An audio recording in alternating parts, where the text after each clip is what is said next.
धर्मवीर भारती गुनाहों का देवता 12। चंद्र फूलों का बेहद शौकीन था। सुबह घूमने के लिए उसने दरिया किनारे के बजाय अल्फ्रेड पार्क चुना था, क्योंकि पानी की लहरों के बजाय उसे फूलों के बाग के रंग और सौरभ की लहरों से बेहद प्यार था। और उसे दूसरा शौक था कि फूलों के पौधों के पास से गुजरते हुए हर फूल को समझने की कोशिश करना।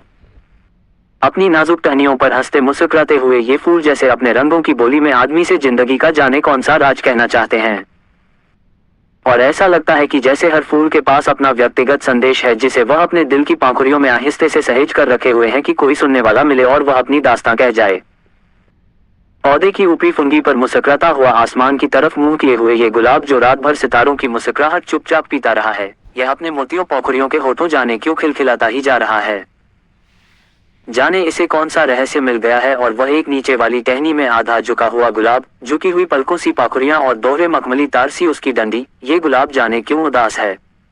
और ये दुबली पतली लंबी सी नाजुक कली जो बहुत सावधानी से हरा आंचल लपेटे है और प्रथम ज्ञात यौवना की तरह लाज में जो सिमटी तो सिमटी ही चली जा रही है, लेकिन जिसके यौवन की गुलाबी लपटें साथ हरे पर्दों में से झलकी ही पड़ती हैं।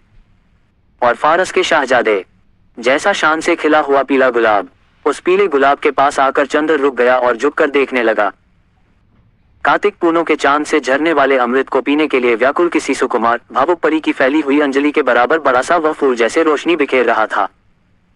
बेगम बेलिया के कुंज से छनकर आने वाली तोतापन की धूप ने जैसे उस पर धान पान की तरह खुशनुमा हरियाली बिखेर दी थी। चंद्र ने सोचा उसे तोड़ ले, लेकिन हिम्मत ना पड़ी। वह झुका कि उसे सूंघ ही ले। सूंघने के इरादे से उसने हाथ बढ़ाया ही था कि किसी ने पीछे से गरज कर कहा, here you are, I have caught red handed today. ये तुम हो, आज तुम्हें मौके पर पकड़ पाया हूं। और उसके बाद किसी ने अपने दोनों हाथों में जकड़ लिया और उसकी गर्दन पर सवार हो गया। वह उछल पड़ा और अपने को छुड़ाने की कोशिश करने लगा। पहले तो वह कुछ समझ नहीं पाया। अजब रहस्यमय है ये बगला। एक अव्यक्त भय और एक सिहरन में उसके हाथ पांव ढीले हो गए, लेकिन उसने हिम्मत करके अपना एक हाथ छुड़ा लिया और मुड़कर देखा तो एक बहुत कमजोर, बीमार सा, पीली आंखों वाला गोरा उसे पकड़े हुए था। चंद्र के दूसरे हाथ को फिर पकड़ने की कोशिश करता हुआ वह हांफता हुआ बोला अंग्रेजी में, रोज रोज यहाँ से फूल गायब होते थे। कहता था, कौन ले जाता है। हो वह हांफता जा रहा था, आज मैंने पकड़ा तुम्हें चले जाते थे। वह चंद्र को कसकर पकड़े था, लेकिन उस बीमार गोरे की सॉस जैसे छूटी जा रही थी। चंद्र ने उसे झटका देकर धकेल दिया और दौड़कर बोला, क्या मतलब है तुम्हारा, पागल है क्या। खबरदार जो हाथ बढ़ाया, अभी ढेर कर दूंगा तुझे, गोरा सुअर। और उसने अपनी आस्तीनें चढ़ाया। मैं कहता था, रोज चुपके से।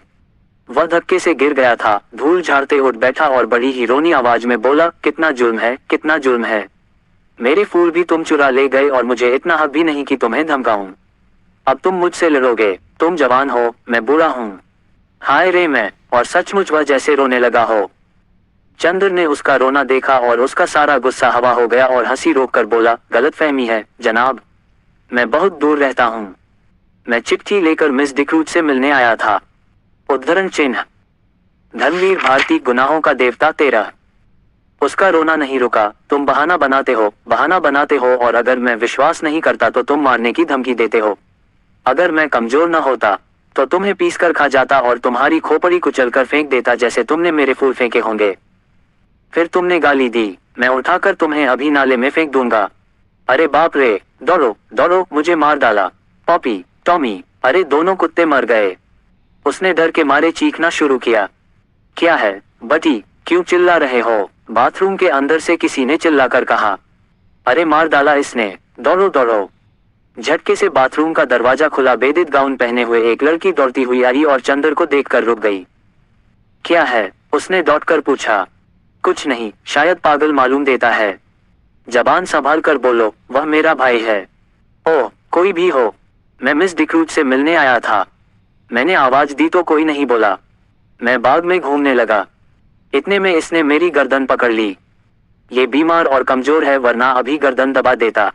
उद्धरण चिन्ह, गोरा उस लड़की के आते ही फिर तनकर खड़ा हो गया और दांत पीस कर बोला, अरे मैं तुम्हारे दांत तोड़ दूंगा। बदमाश कहीं का, चुपके चुपके आया और गुलाब तोड़ने लगा। मैं चमेली के झाड़ के पीछे छिपा देख रहा था। उद्धरण चिन्ह, अभी मैं पुलिस बुलाती हूँ, तुम देखते रहो बटी, इसे मैं फोन करती हूँ। उद्धरण चिन्ह, लड़की ने डांटते हुए कहा, अरे भाई, मैं मिस डिक्रूज से मिलने आया हूँ। उद्धरण चिन्ह, मैं तुम्हें नहीं जानती, झूठा कहीं का। मैं मिस डिक्रूज हूँ। उद्धरण चिन्ह, देखिए तो ये खत। लड़की ने खत खोला और पढ़ा और एकदम उसने आवाज बदल दी। 6 बटी, तुम किसी दिन पागलखाने जाओगे। आपको डॉक्टर शुक्ला ने भेजा है। तुम तो मुझे बदनाम करा डालोगे। उसकी शक्ल और भी रोनी हो गई। मैं नहीं जानता था, मैं जानता नहीं था।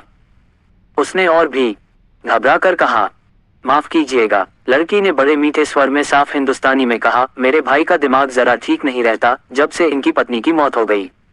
उद्धरण चिन्ह, कहा, इसका मतलब ये नहीं कि ये किसी भले आदमी की इज्जत उतार लें। चंद्र ने बिगड़ कर, देखिए, बुरा मत मानिए, मैं इनकी ओर से माफी मांगती हूँ। आइए अंदर चलिए। उसने चंद्र का हाथ पकड़ लिया। उसका हाथ बेहद ठंडा था।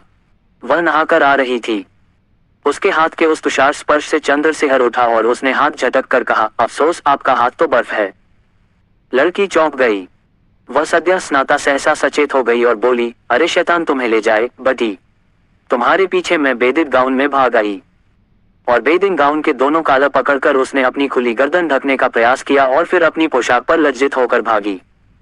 धर्मवीर भारती, गुनाहों का देवता 14। अभी तक गुस्से के मारे चंद्र ने उस पर ध्यान ही नहीं दिया था, लेकिन उसने देखा कि वह 23 बरस की दुबली पतली तरुणी है। लहराता हुआ बदन, गले तक कटे हुए बाल, एंग्लो इंडियन होने के बावजूद गोरी नहीं है। चाय की तरह वह हल्की, पतली, भूरी और तुर्श थी। भागते वक्त ऐसी लग रही थी जैसे छलकती हुई चाय। इतने में वह गोरा उठा और चंद्र का कंधा छूकर बोला, माफ करना भाई, उससे मेरी शिकायत मत करना। असल में ये गुलाब मेरी मृत पत्नी की यादगार हैं। जब इनका पहला पेड़ आया था तब मैं इतना ही जवान था जितने तुम, और मेरी पत्नी उतनी ही अच्छी थी जितनी पम्मी। उद्धरण चिन्ह, कौन पम्मी? यह मेरी बहन प्रमिला डिक्रूज। ओह, कब मरी आपकी पत्नी? माफ कीजिएगा, मुझे भी मालूम नहीं था। उद्धरण चिन्ह, ले जाता। हाँ, मैं बड़ा अभागा हूँ, मेरा दिमाग कुछ खराब है, देखिए, कहकर उसने झुककर अपनी खोपड़ी चंद्र के सामने कर दी और बहुत गिड़गिड़ा कर बोला, पता नहीं कौन मेरे फूल चुरा है। अपनी पत्नी की मृत्यु के बाद 5 साल से मैं इन फूलों को संभाल रहा हूँ। हाय रे, मैं जाए, पम्मी बुला रही है। उद्धरण चिन्ह, पिछवाड़े के सहन का बीच का दरवाजा खुल गया था और पम्मी कपड़े पहनकर बाहर झांक रही थी। चंद्र आगे बढ़ा और गोरा मुड़कर अपने गुलाब और चमेली की झाड़ी में खो गया। चंद्र गया और कमरे में पड़े हुए एक सोफा पर बैठ गया। पम्मी टॉयलेट कर चुकी थी और एक हल्की फ्रांसीसी खुशबू से महक रही थी। शैम्पू से धुले हुए रूखे बाल जो मचले पड़ रहे थे, खुशनुमा आसमानी रंग का एक पतला चिपका हुआ जीना ब्लाउज और ब्लाउज पर एक फ्लैनेल का फुल पैंट जिसके 2 गैलिस कमर, छाती और कंधे पर चिपके हुए थे। होठों पर एक हल्की लिपस्टिक की झलक मात्र थी और गले तक बहुत हल्का पाउडर जो बहुत नजदीक से ही मालूम होता था। लंबे नाखूनों पर हल्की गुलाबी पैंट। वह आई, निस्संकोच भाव से उसी सोफे पर कपूर के बगल में बैठ गई और बड़ी मुलायम आवाज में बोली, मुझे बड़ा दुख है मिस्टर कपूर, आपको बहुत तवालत उठानी पड़ी। चोट तो नहीं आई? नहीं नहीं, कोई बात नहीं। कपूर का सारा गुस्सा हवा हो गया। कोई भी लड़की निसंकोच भाव से, इतनी अपनायत से सहानुभूति दिखाए और माफी मांगे तो उसके सामने कौन पानी पानी नहीं हो जाएगा, और फिर वह भी तब जबकि उसके होठों पर न केवल बोली अच्छी लगती हो, वरन लिपस्टिक भी इतनी प्यारी हो। लेकिन चंद्र की एक आदत थी, और चाहे कुछ ना हो, कम से कम वह यह अच्छी तरह जानता था कि नारी जाति से व्यवहार करते समय कहां पर कितनी ढील देनी चाहिए, कितना कसना चाहिए, कब सहानुभूति से उन्हें झुकाया जा सकता है, कब अकड़कर। इस वक्त जानता था कि इस लड़की से वह जितनी सहानुभूति चाहे ले सकता है, अपने अपमान के हजाने के तौर पर। इसलिए कपूर साहब बोले, लेकिन मिस डिक्रूज, आपके भाई बीमार होने के बावजूद बहुत मजबूत हैं। उफ, गर्दन पर जैसे अभी तक जलन हो रही है। उद्धरण चिन्ह, ओहो, सचमुच मैं बहुत शर्मिंदा हूँ। देखूं, और काला हटाकर उसने गर्दन पर अपनी बर्फीली अंगुलियां रख दी। लाइए, लोशन मल दूं मैं? धन्यवाद धन्यवाद, इतना कष्ट न कीजिए, आपकी अंगुलियां गंदी हो जाएंगी, कपूर ने बड़ी शालीनता से कहा। पम्मी के होठों पर एक हल्की सी मुस्कुराहट, आंखों में हल्की सी लाज और वक्ष में एक हल्का सा कंपन दौड़ गया। ये वाक्य कपूर ने चाहे शरारत में ही कहा हो, लेकिन कहा इतने शांत और